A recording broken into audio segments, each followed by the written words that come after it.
Hello friends, good morning all of you. Third class 5th lesson పొడుపు విడుపు పాఠ్యభాగానికి సంబంధించినటువంటి ముఖ్యమైనటువంటి పాయింట్స్.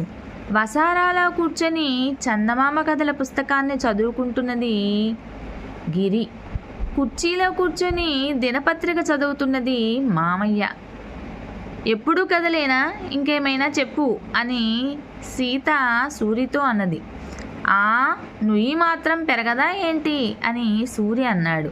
ఓహో, నోరు నుయ్యి అన్నమాట అని ఈ వాక్యాన్ని సీత సూరితో అంది. ఉల్లిపాయ కదూ అని వెంకీ సీతతో అన్నాడు. ఇంట్లో కలి ఒంట్లో కలి ఏంటో చెప్పుకోండి అని సూరి అన్నాడు.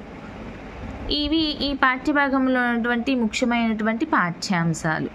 సో ఫ్రెండ్స్, మీకు కనుక వీడియో నచ్చినట్లయితే లైక్ చేయండి, షేర్ చేయండి, ఫాలో చేయండి.